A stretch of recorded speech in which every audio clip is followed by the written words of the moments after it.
Check one two. Check one two. Check one two. He agrees with Trump's politics.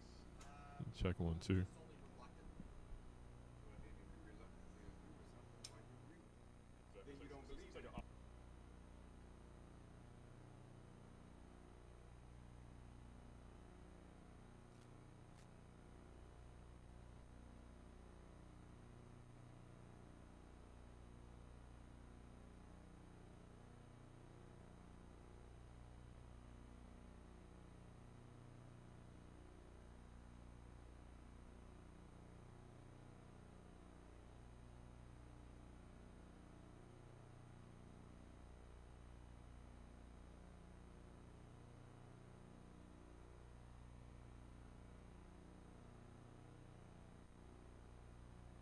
Especially she was a woman. Let me finish the statement. He's So what? white, and all of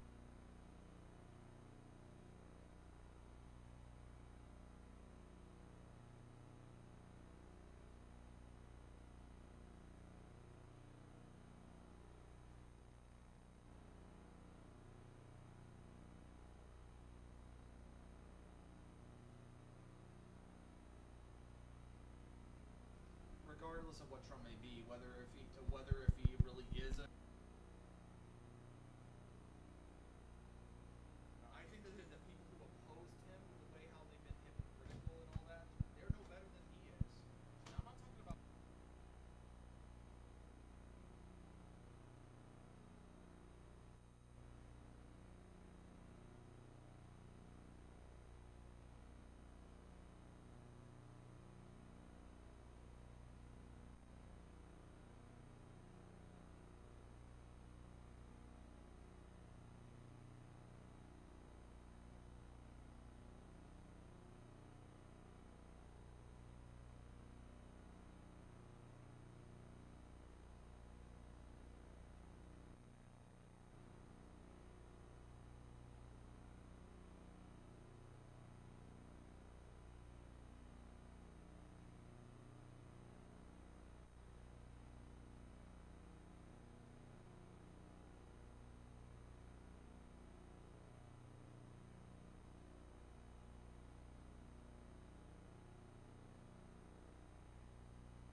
Please Yeah, meet. have you met before?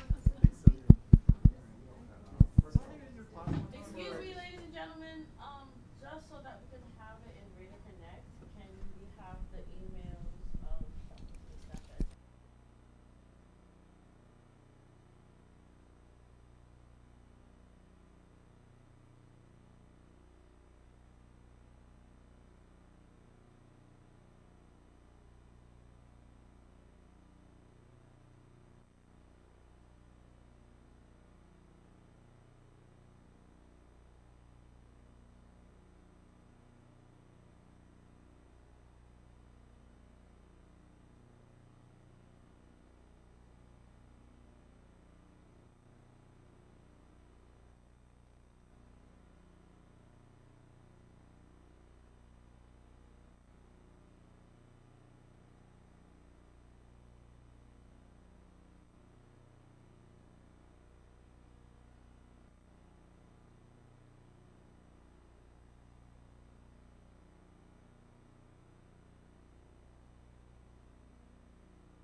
Thank you. Well, the other one just right here. I'll go left, cause I only got 3 people Okay. down here. And we'll have this one go right. Your spare one go to the Okay. right. So Will you hold this in case you wish to make a comment? If not, you Sure. pass it. Anything we need to discuss before the video goes? I know last week, we were passing the microphone. Everyone does not have to speak if you don't, so don't feel obligated to answer that question. But, you know, if you wanna just raise your hand and add to the conversation, but we're gonna be passing the mic, but don't feel when you get the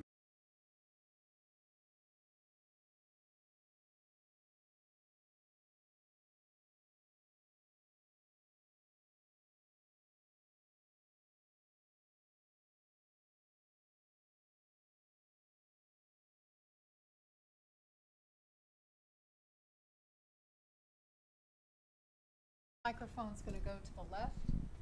This gentleman's going to start with the microphone that goes to the right.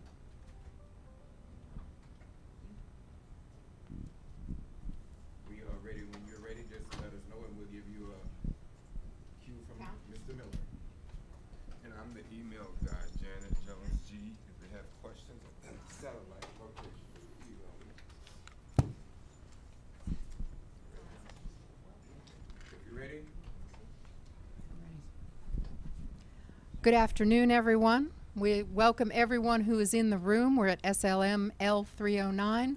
We welcome Altamont and we welcome Oviedo. I hope our Heathrow colleagues have made it down here to join us today for the Week 2 discussion for Black Minds Matter. This week we're talking about linking Black lives and Black minds. We are going to jump right in to a combination question, and I'm going to put it like this. If you want to reflect on common stereotypes about Black boys and men in society, tell us also what that means for the value of Black lives and Black minds.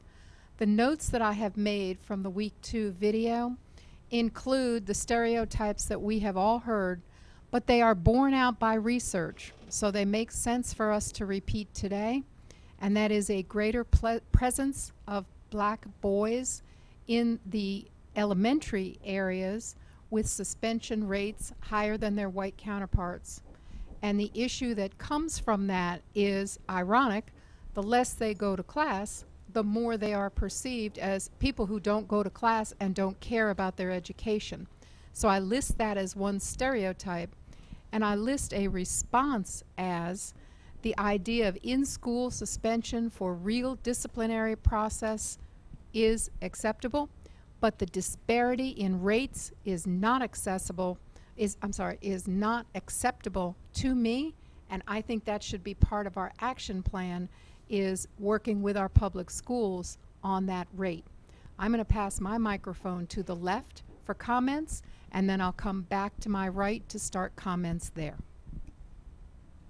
And I echo that with what Janet Baniloff has spoken. We're here to not just move the needle, but we're here to close the gap in terms of eradicating any disparities amongst students of color, and particularly Black males, who we know, according to research, lags behind every other demographic in terms of graduation. And so this is another reason why we are here today, to understand that population and do what we can to lead the nation in terms of being a model for other community college cultures or programs or colleges within the Florida college system.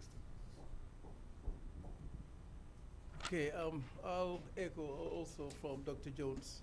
If we're going to look at, try to eradicate the disparities that Black boys and men have from the education system.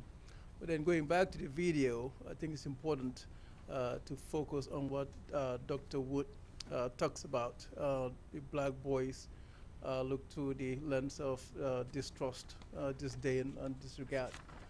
If we're going to continue to look at those students through those lenses, the distrust where he looked at the Black boys saying, we look at them as criminals, not good for anything, and look at also disregard their intelligence, and disdain how the population is pathologized, that the students are not actually in school for anything but just for financial aid. If we label these students through these lenses, which are negative, it becomes difficult for these students to be successful in our courses. And again, I'm going to go back to last week. I'm supporting Dr. Wood's argument that we need to actually eliminate these processes that he's talking about, the process of distrust, disdain, and disregard, and then extol the brilliance and the dignity and the morality of these students. If we do these things in our classes, hopefully it would improve the success of these students. Okay. Did you hear a comment? Not yet. While the mic is being passed, I'm going to thank Barbara LaBranche for being our recorder today. Dr. Gerald Jones is to my left. He is accepting comments and questions from our remote sites at Altamont and Oviedo, and that is jonesg@seminolestate.edu. And then he will pose those questions or comments, and we will try to give our answers at that time. Okay, next comment. Okay, so the question is asking about common stereotypes, and I think we kind of talked about as criminals or misbehaving, but there are other stereotypes also, I think, that maybe we don't always think about so much, like poor would be a common stereotype. It's not always the case. Or other areas maybe of disadvantage. A lot of times that someone tries to reason why a person is a certain way because of a disadvantage, but you know, it's not always the case. So not just thinking from a point of, you know, that young black men are often viewed as maybe like thugs, you know, but then also there's the other view that they're poor and disadvantaged, which isn't always true.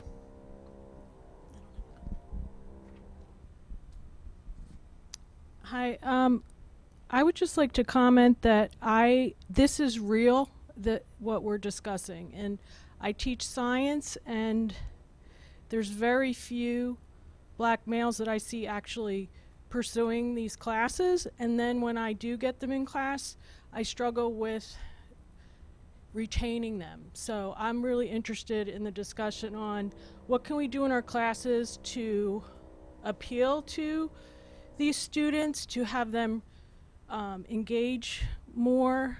I liked what the first video said something about trying to speak a language that's more understandable. So I'm interested in learning how I can do that. Maybe the video mentioned music, and I don't know if there's suggestions from the group on practical ways that teachers can reach out to these students before we lose them. So I don't know if anybody has any suggestions. Maybe something that's helped you as a student. I don't know. I love learning from students, so that's where I think we need to listen better. What are the students needing that we maybe don't realize?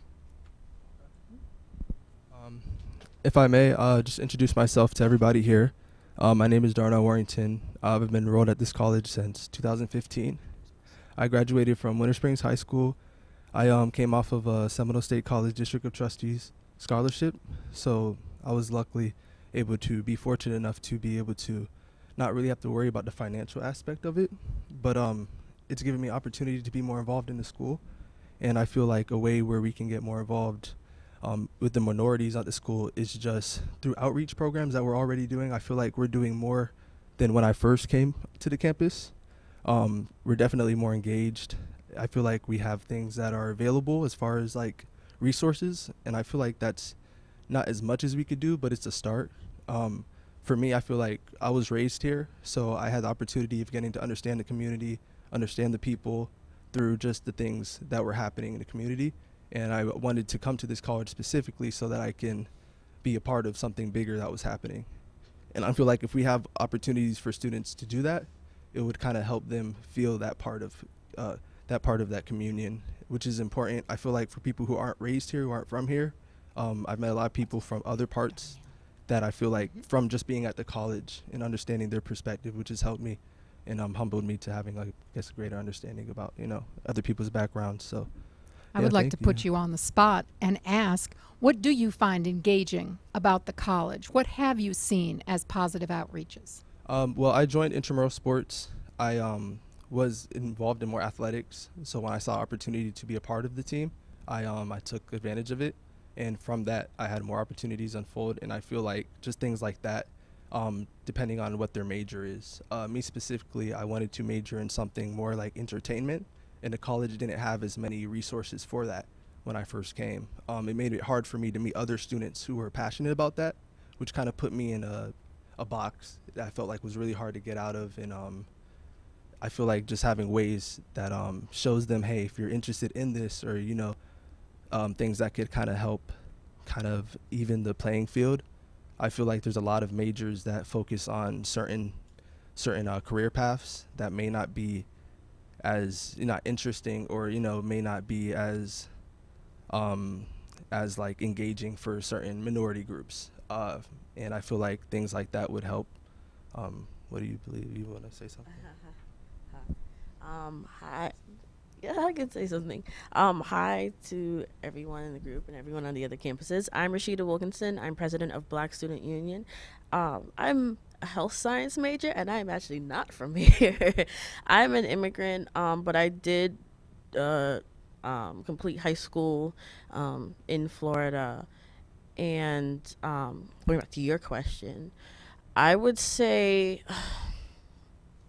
when it comes to the higher levels, because I have witnessed it, I'm taking classes now where either I'm the only person of color, or there's a black male who's in the class and then he drops out.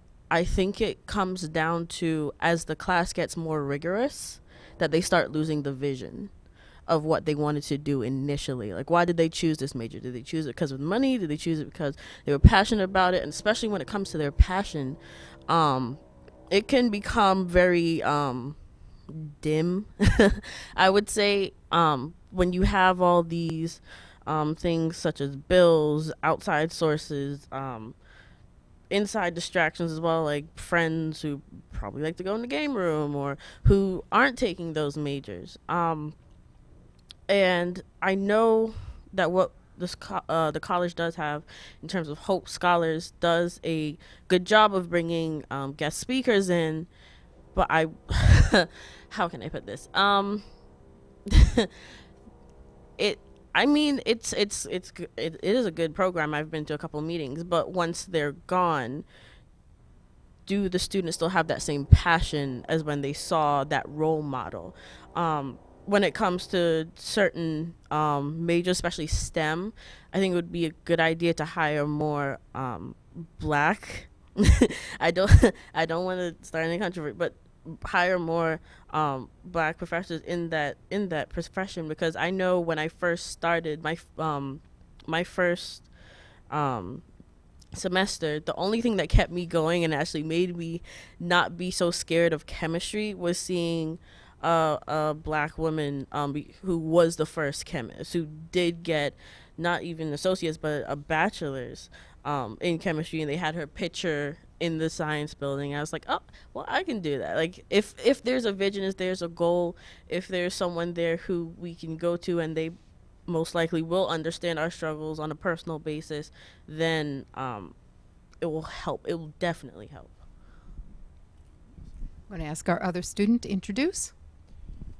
Hello, my name is Sean Whetstone, and as you could probably tell, I am at a bit of an anomaly in this. What's it called? This room of Black Minds Matter. This room of Black Lives Matter, yeah. And I do agree with the fact that the main problem for many young black males, of course, is sometimes a lack of opportunity. But I think there's also a matter of a lack of motivation, because you can do so much to offer all these kinds of things, but for most people, the biggest problem is they need a motivator. And sadly, many young black males, and although stereotypical as this may sound, sadly there are some people unfortunately taking up these the wrong kind of influences, like everything from gangs to other kinds of groups, or if not that, certainly just say that they just either it's a lack of motivation or the wrong kind of motivation. That's what I'm trying to get. And another thing is, I also want to bring up before I pass on the mic, is that I personally think that the right thing to do is to be open to talent, no matter who it comes from, or who it is, or what it is. If there is someone of one group that can do a better job than someone else of another group, regardless of what it is, you should let it. And that goes both ways, if that's worth mentioning. Anyways, thank you for your time.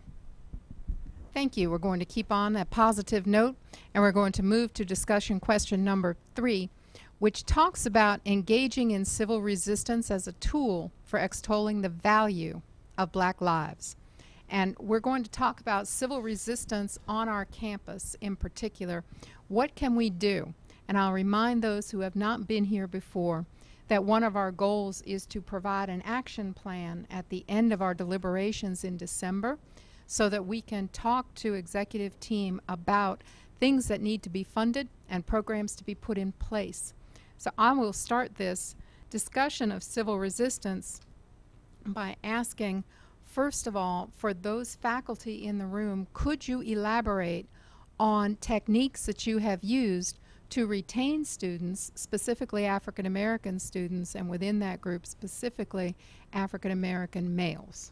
So I have to send to my faculty colleagues. Well, I mean, I'll go first. But in understanding, I mean, civil resistance, you have to go back to the video and talk about how Dr. Wood sees civil resistance. I mean, he gave the example of our offices and the school sites as examples of civil resistance sites. But he also mentioned that civil resistance is manifested most powerfully through the teachings that empowers the disaffected and communicates love. So and he also talked about himself as a person of faith. I mean, saying that civil resistance to him is rooted in the adage, like, love your neighbors. So in the education setting, we teach our neighbors' children. So if we have to love our neighbors, then we have to, and teach their children in the classrooms. So we have to see them as ours, not as strangers.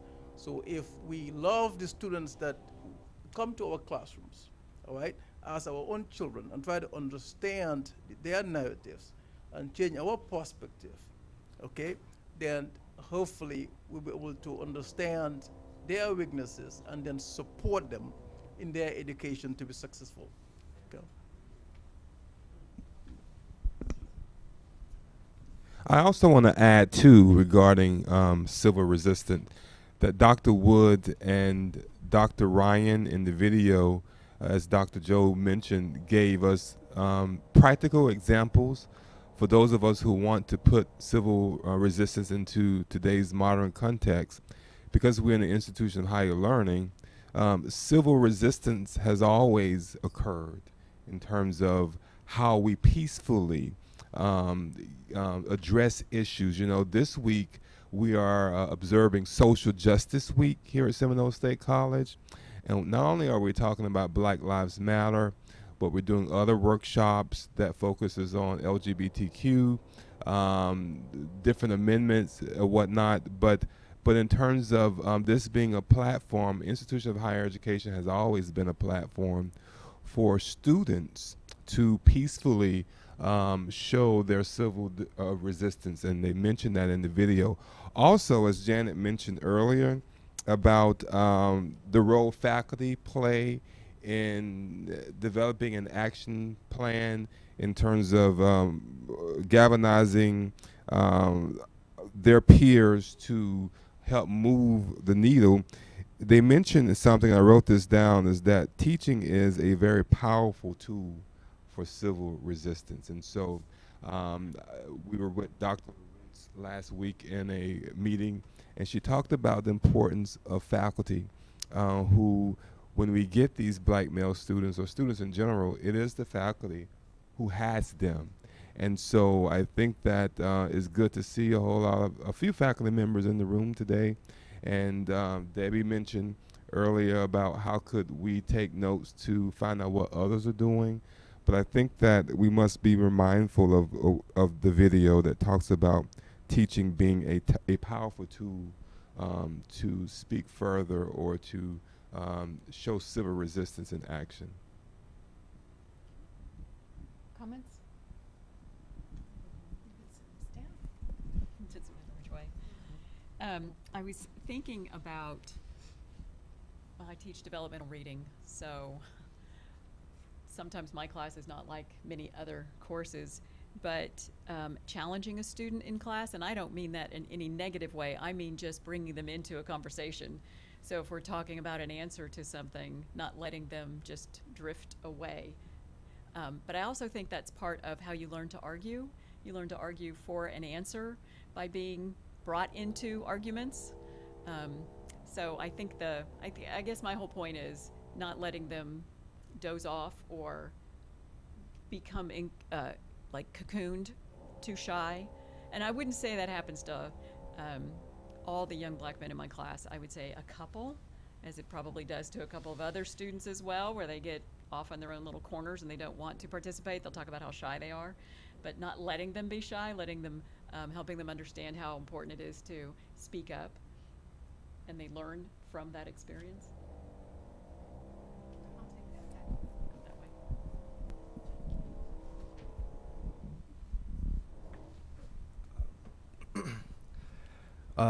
To answer your question for the teachers, how they can, could you just repeat your question one more time? I'm sorry. To look into the kinds of things that we can do for empowering, teaching, and having peaceful actions toward this cause. Okay.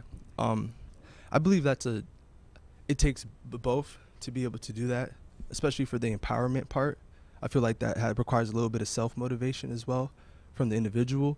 And there's one teacher that I remember from my high school. I had him freshman year and senior year, and he's a teacher at Winter Springs High School. His name's Norm Erickson, and he's part of the English department.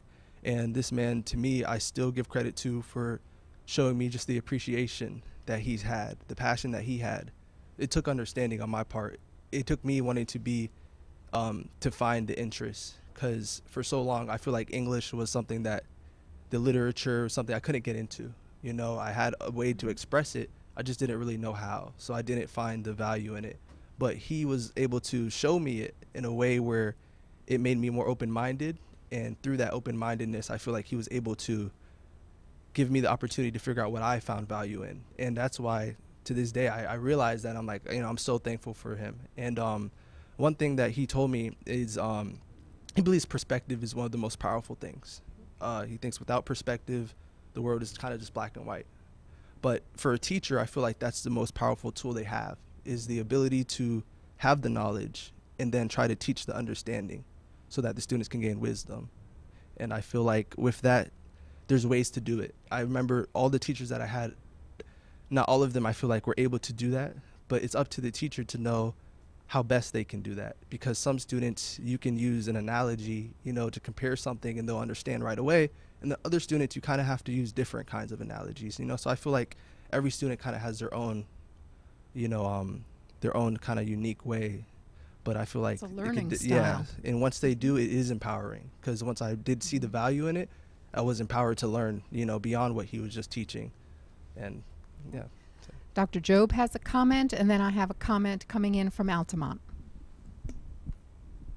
Right, I'm just going to go back to the question that Dr. Saki asked. I mean, I teach sociology, and I think we as faculty, I mean, we deal with the students that come to our courses. It's important to connect with the students and try to understand who the students are and let them know that they are all success. I mean, there is no failure in this course. I mean, evidently the students have to actually work hard too to do well. But we as faculty, I mean, we have to be there for the students and try to bring real life examples so they could connect to what we are teaching, okay? And just show support, and then let them know they can do it. I mean, and be there for them. I mean, serve as mentors to the students. And I think working with the students, if a student is not doing well, try to understand why they're not doing well. It's not that because they couldn't do the work. Maybe there are other obstacles that hinders them from doing the work that we want them to do. So try to understand that and work with them. I mean, and then hopefully they could achieve a success in our courses. I just want to add that we are sort of on this tangential discussion about what teachers can do in the classroom, but to bring it back to the video, we have to consider not only what can we do as professors in the classroom, but one of those ways I think that we can display civil resistance is by examining our own implicit bias, and or at least considering that there is such a thing and taking time to examine it and question our own ways of addressing students of color, particularly young black males, so that when they come into the classroom, we can respond in a way that's meaningful for them. So we could put a lot on students. Yes, the student has to be motivated. The students need to know their own learning styles and their preferences, and they have to have the proper motivation, whether it be their discipline or just even earning a grade. But what can we do to help students see more of themselves in the subject matter at hand, in the discipline?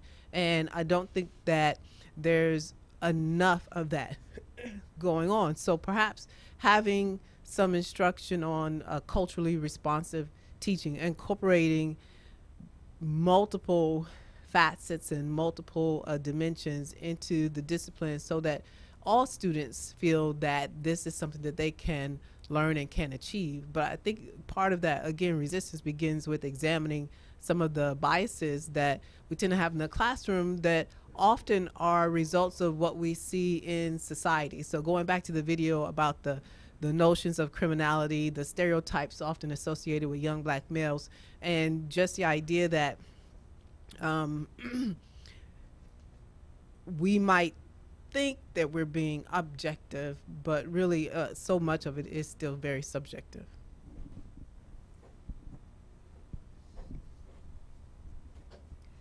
Comment from Altamont came in. Hi, Altamont.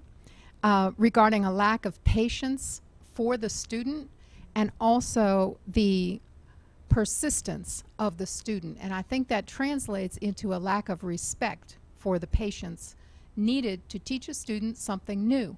Many of us are accustomed to teaching the same materials. We know it. We can't understand why someone didn't grasp it in the first second that we articulated it. So thank you, Altamont, for that comment. I'm going to also add from the video that the peaceful actions I had written down from empowered teaching might include some culturally relevant programming in our early childhood major. We teach early childhood on this campus. We teach those who are going to care for the children under 5 years old. There's no reason why we can't start that at the very beginning, when the children are learning at the very first what their little playmates are like and how their little playmates learn the same as they do or differently. And that might mean tactically, visually, audio, being better for them. There are all kinds of learning styles that I think we might consider in our very own major. So I wanted to turn to the recognition of bias, because that was a big part of this week's video, and ask for comments, whoever's holding the microphone down there or wishes to pass it, for ways that the college could work on the recognition of bias. Okay, well, it's in my hand, so let me quickly put thoughts together there. Well, professional development is a good way to do that. Even as we sit and we talk and we reflect maybe on what we said last week if we were here, sometimes this discussion itself can bring up some biases that maybe we didn't realize that we really had, or that, you know, we were jumping to the moment that we see people who look a certain way. So you asked, how can we do more at the college to recognize bias? Conversations like this, I guess I'm saying. I had the microphone. I haven't had a lot of time to think. And working with one another. You know, we have a tendency to get in our silos here. It's very common and easy to do that. So getting out of that and working with each other and recognizing what we all do and what we do with students in our space, I think is important to learn from each other. Okay. Well, as I think about bias, first of all, like Dr. LeBranch said, I'm sorry, Professor LeBranch, I'm calling you out. We have to recognize our own fear. We have to be honest with ourselves. We have to recognize why we're biased and just put it on the table, and then set it aside, because we're not the only one that's being biased. She may have her own issues that she's dealing with, so she has a bias statement or issue going on as well. Okay, the gentleman right there said he does too. So we have to set it aside and be open, be transparent, and communicate without fear. Everyone wants to be perfect, but we're far from it. And we shouldn't expect perfection from anyone, because we can't give it. So therefore, if we lay everything on the table and be completely naked, then we can grow together. Then the diversity starts working. I think that it's also worth noting that while bias itself can be a problem in its own right, a bigger problem is a lack of nuance. That could be applied for any situation really.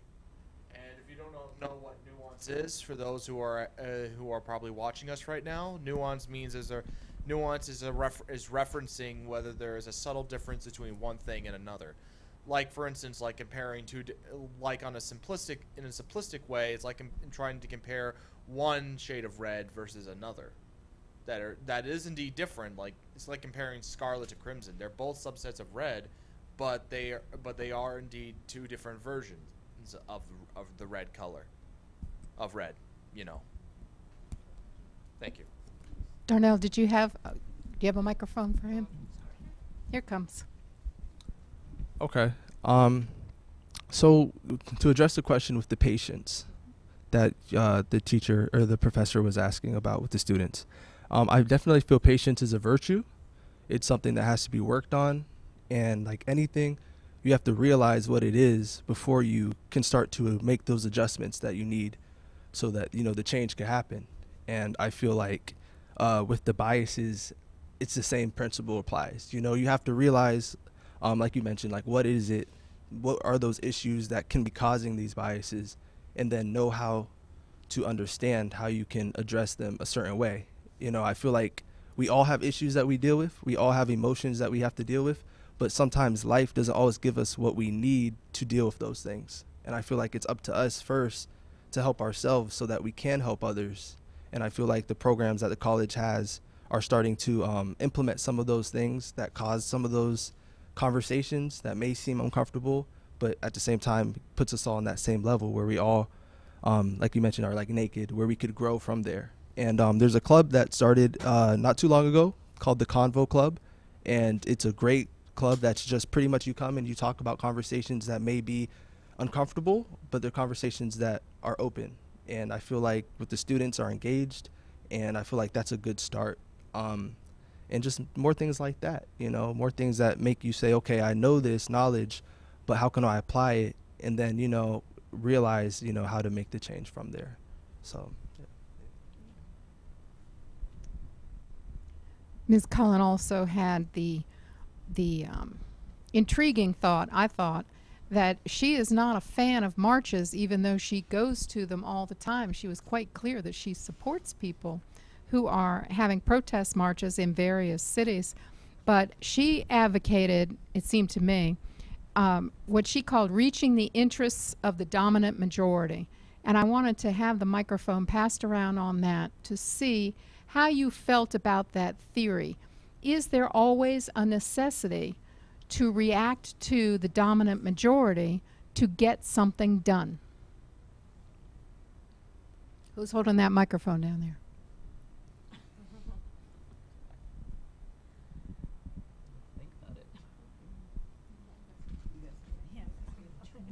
Think about it. Yeah, that's a good question. And when I first saw in the video, he was talking about civil resistance. I thought, oh, civil resistance, like, do I view my office as a center of civil resistance? And at first I balked a little bit at that, but then, it went on later to talk about what that really meant, about maybe the status quo. You don't like the status quo, so it's time to say something about the status quo, and when something comes up, take that opportunity.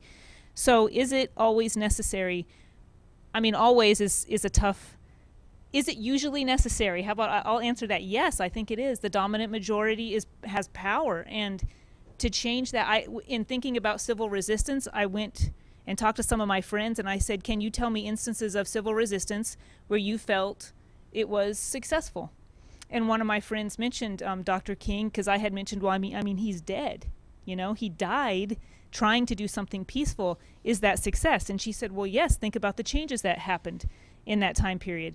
So that gave me motivation, really, to look at civil resistance from a positive viewpoint and realize that the dominant majority may have more power, but in order for things to change, it has to be questioned. And so always, that's a tough question, but I would say usually, yeah, I think that the dominant majority has to be challenged.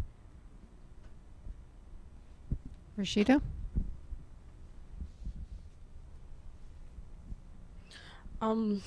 So, yeah, it is a tricky question, a tricky answer. So, sometimes it's like a little kid. Like if they keep nagging you, because I have sisters, if they keep nagging you, like when do you say no? When do you let them throw a tantrum, and they'll get tired of it. But in the present time, because we're not back in the 60s, from civil resistance, we've gotten Black Lives Matter, we've gotten Colin Kaepernick, and they are groups and people now backing Colin Kaepernick, that have raised awareness to things that have been swept under the rug. There have been police brutalities, and there still are police brutalities, a lot that do not go reported, end up in the news because of one thing or another. And when it comes to civil resistance, especially on this campus, the closest thing that I will say we did was the Butterfly March in spring. Was it perfect? No. But it brought together club officers and student life that they even though they made signs, all this other stuff, like they knew the purpose of it. I knew the purpose of it, and I look back at Riley, if Riley's watching, and I say thank you for starting something on a campus, a main campus in a very conservative county, where a lot of things get swept under the rug, or it's hush. When I started Seminole State, there were, and I like to say this a lot, there were only 5 Black people in student life, and only one of them was a Black male. And the more I talked about certain issues, the more they became aware. The more I talked about it with students outside, and with campus activities team, and seeing, hey, can we get this on campus? Giving little suggestions. That was my own little introvert version of civil resistance, because I didn't know where to start. But I will say it's necessary. I'll say it's necessary, but it's also, when is it too much? Because now Black Lives Matter with every good thing. Some people take it and they turn it into, this is just, I've heard even Black males call it like a crybaby group. They say they don't believe in it anymore because its morals have been flawed. So it's more of, when is it okay and when is it not okay? And with Black males, because Black Lives Matter wasn't even started by Black males, it was started by Black women. I think Black males need to I don't want to say do your homework, but in a sense, no, yeah, do your homework. Do your research. Why are these people, why are your Black sisters starting these groups? Why did Colin Kaepernick do what he did, when you don't see a lot of even Black males in social media taking that form of civil resistance? Why was it that assertive instead of just giving a speech or a talk? Was it necessary? Was it unnecessary? And to add off to what Rashida was mentioning, I think the Butterfly March was a great opportunity for the school to demonstrate challenging, I guess, the dominant majority of students.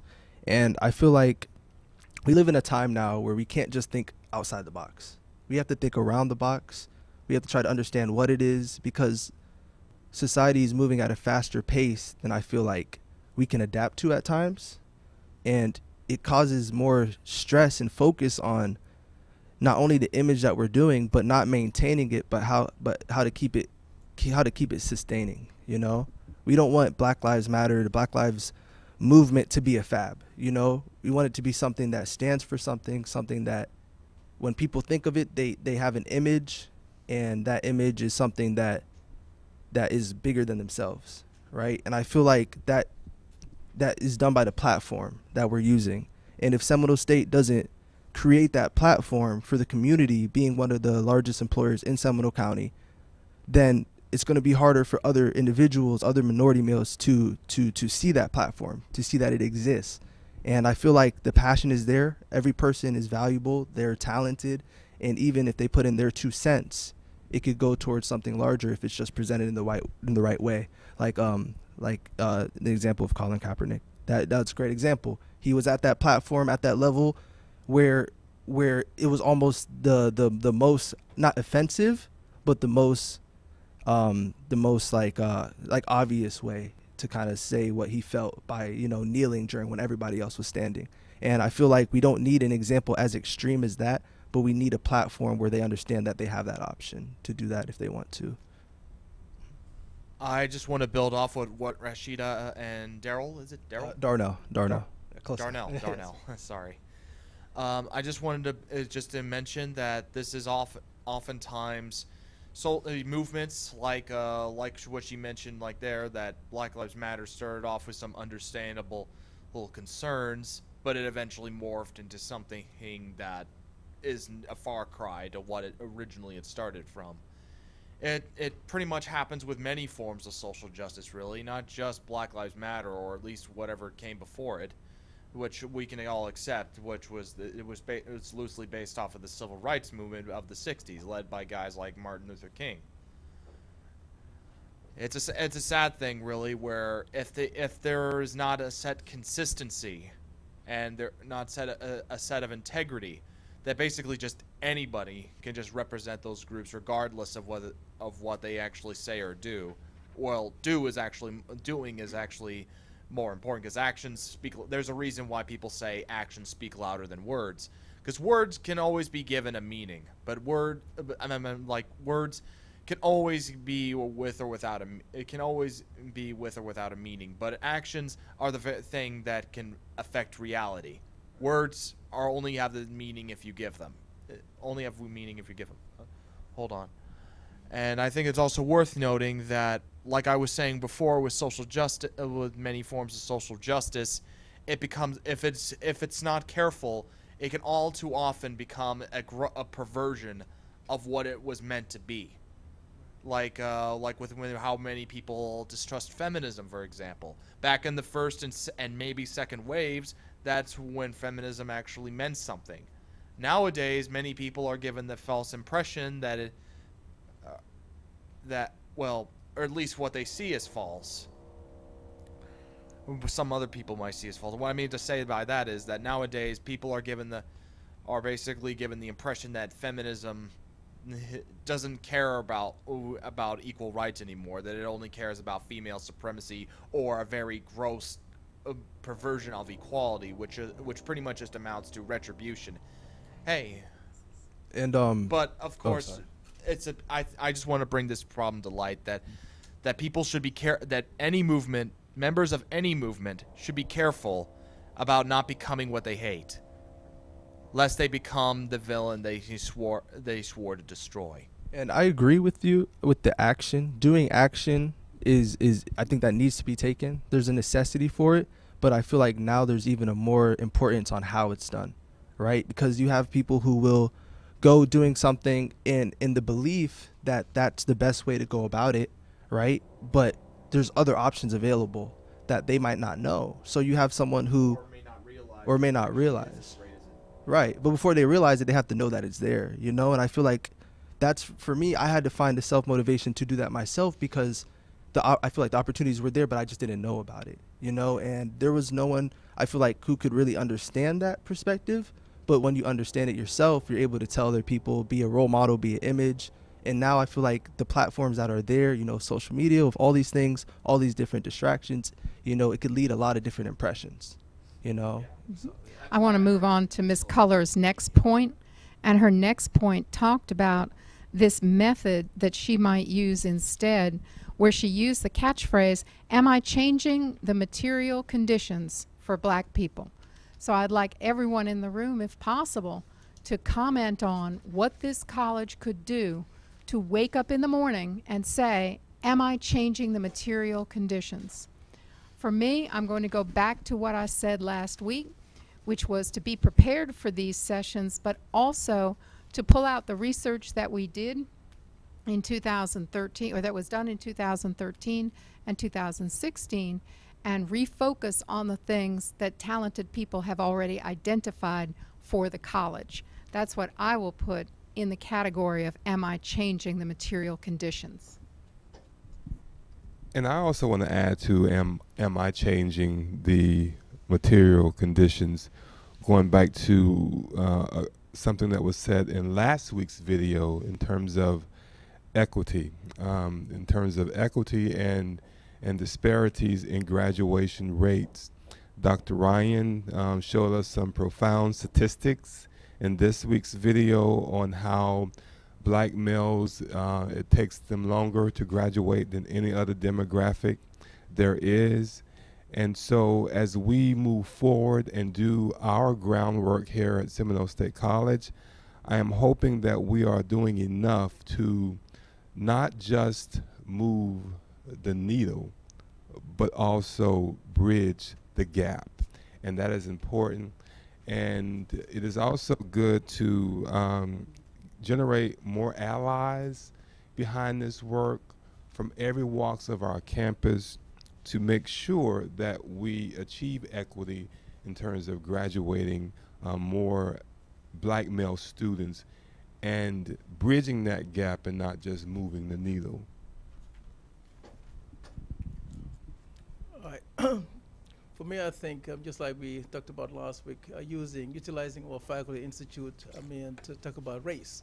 I think sometimes when the question of race comes into play, people are, unwilling or maybe afraid to speak their mind.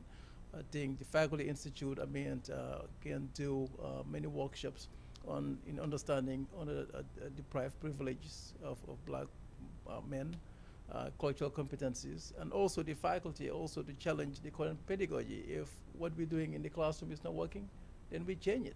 And then go back to Dr. Wood's idea of changing our perspective, rethinking our approaches when black boys come to our courses in our classes or in our offices, to understand their narratives and work with them, and then eradicate the idea of distrust, disregard, and disdain. If we do that, hopefully there will be success with our black boys on campus.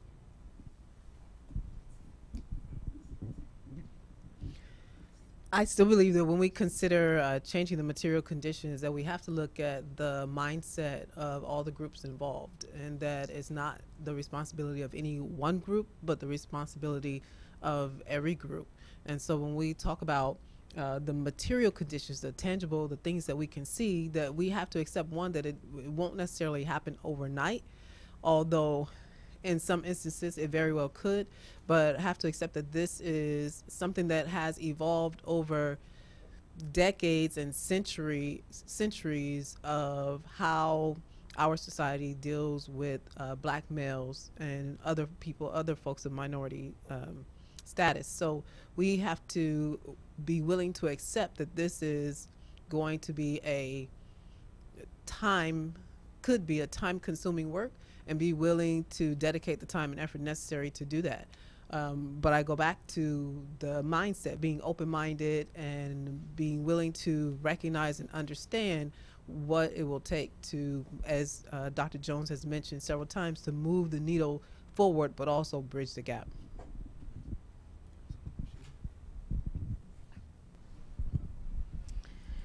Well, in terms of myself moving material as a club president, so one thing I'm working on right now is a podcast for Black Student Union, where students and other club officers, they come and they say their spiel on whatever they feel like, because I want them to see that the black community is diverse. So in terms of black males, we do have a session coming up with the dehumanization of the black man in the family, in society, in the economy, and how we can bridge that gap. Because in my personal opinion, from where I've grown up in the Bahamas, my father was the biggest, strongest supporter, and he's the reason why I'm in college now. If he were not in my life, I don't know where I would be. But I have seen his lack of support in my brothers. So I can see how he plays into the system of dehumanizing, of putting down a beautiful black mind. And it's not until recently that they've decided to go back to college. And I'm proud of them for that. Whew, it's been a long time coming. And I do want the podcast, or the goal of the podcast is not only to show the inclusivity, the diversity of the black community, but also to show that I have a voice. Darnell has a voice. Haley has a voice. Other people, we have voices, whether you're black, white, female, male, non-binary, whichever you want to encompass. And hopefully at the end of these sessions, at least if they can't see it, black males can hear that there are their fellow brothers who want to stand up and who have a mind, who want to speak up on certain issues, whether it be serious or whether it be comical, so that they can know that there is a community on this campus that appreciates them. And some other things I think we could implement is just exercises. You know, I feel like we have to train ourselves, just like we have to work with our students. We have to look how we could help ourselves to implement real things that we could do and start doing, even if it's small and it's gradual. You know, things in the classroom that are open-minded exercises that just, things that can just, create more of an inclusive environment before going into the lesson, or something that might be a little different or a little unexpected than what students would normally think. And just, doing that as a way to just be like a grabber to grab their attention. I think we're living in a time where it's a lot more entertaining and I feel like it involves more interactiveness with students. I feel like there's ways we can do that without having to put too much pressure on ourselves, too much pressure on them. It just requires, again, thinking around the box. Now, we know the situation, we know the things that are happening. We just have to realize, how it's going to affect us, our lives. And then I feel like once we realize that, opportunities for, doing little things that we can implement that can make those changes every day will start to show themselves. I think they're already there. It's just how we're looking at them. Okay. While you're passing the microphone, I have a comment from Altamont. Predominantly African American high schools are in Orange County, and they talk about the summary is that we cannot go there, and as a result, they feel that we don't want them to come to Seminole State. I feel that the way to address that is to welcome our colleagues from Orange County, but to remind everyone we don't recruit from Orange County. And while that's a valid point, I don't think that's one that we can solve. So I'm going to see who down there has the microphone, who wants to comment. Go ahead. No? No? Otherwise, we do have another point to make. Certainly. You have a microphone. I feel like things we could do is just like how we're doing right now, like a stream, how we're doing that. We're able to involve ourselves with other campuses, kind of show Seminole State as not being one campus, but, a body of different campuses. And I feel like Orange County can learn from how we do what we do and be able to implement sort of like partnerships, like how with UCF, how we have that opportunity. There's still more things we could do with UCF as far as partnering with them, but it's a start. And I feel like if we're able to show, maybe not, meet them halfway and then see the other half, because if they feel like they're not being included, I'm sure they have their reasons why, and kind of just have a meeting, something similar like this, and try to see how we could kind of bridge that gap that's there. An open discussion. Right. Okay. I'm going to pick out one particular phrase from question 4 because we only have a few more minutes, and I'm going to ask some strategies and practices that you can employ, each one of us personally, to evaluate and support. Black Lives Matter and Black Minds Matter. What can we each do? Someone on the right want to start? I know for me, like it's been discussed about basically us looking at ourselves in the mirror. And I always make this statement and even say to my students, be true to yourself about yourself. And we have to each do that. And one of the things that I will begin to do more of is to, with intention, become aware and knowledgeable of what's available at Seminole State for African American male students. I can remember I saw an email a year or so ago about Hope Scholars, so I made the decision to go to one of the meetings to find the information so I could share that with the students that I advise, because where my building is located, oftentimes they don't come, you know, into center campus. So as a result of that, I was able to share that information with them and also encourage them to get involved in their student activities. So what I will do is, again, with intention, to not just wait for an email to cross me, but really find out what's going on on campus. As I meet with those individual students in my office, make them aware once I know what their need and their interests are. I'm wondering if it would be helpful if we had a mini view book for African American students to know what kinds of activities we have on campus, on each campus, that would interest them. And Rashida, can you get a microphone down to her? And if we had that kind of mini view book, if students could turn to that as they consider Seminole State, they might consider it a rich educational experience. Rashida's going to go, and then this gentleman.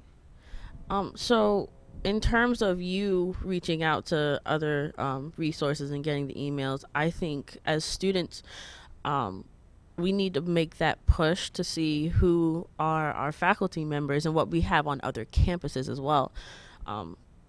Because my first year, I didn't even know that Dr. Byfield, like, she was a person on Altamont campus, and she taught biology, and she taught intro to STEM research, and people were just crazy about her. But it wasn't until I went to a session where she was talking that I actually got to see her mannerisms, talk to her, and then going to Altamont campus where she was an advisor of PACT, which is Pursuing All Careers Together for Minorities.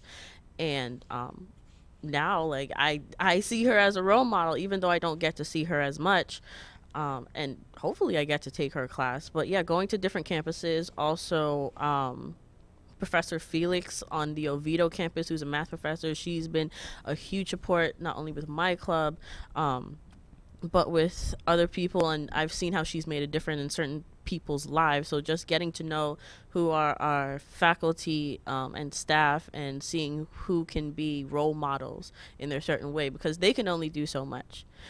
And I know as college students, and even though we're talking about Black Lives Matter and helping, we also need to know as students when to grow and when to explore and when to push ourselves to say, hey, we need help, because Black males are some of the most proud people on the planet, and they will not say when they need help or when they want help or when they desperately are seeking it.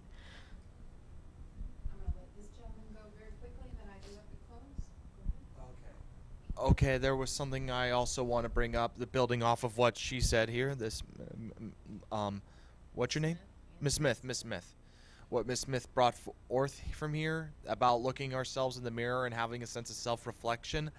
I like to build off of that, because oftentimes one of the biggest problems that I think plagues pretty much almost everybody, pretty much, is a lack of self-reflection. Sometimes when people are so convicted that they are in the right, they sometimes are willing to sometimes put others through hell just to accomplish their desired vision. Because they are not careful, and they are not, that there's something about themselves that they are ignoring or overlooking, it's only causing more pain than good, causing more harm than good. And self-reflection is something to not sneeze at, no matter what anyone says. Anyways, I wish I could stay here, but I got to get going. Thank you all for your time.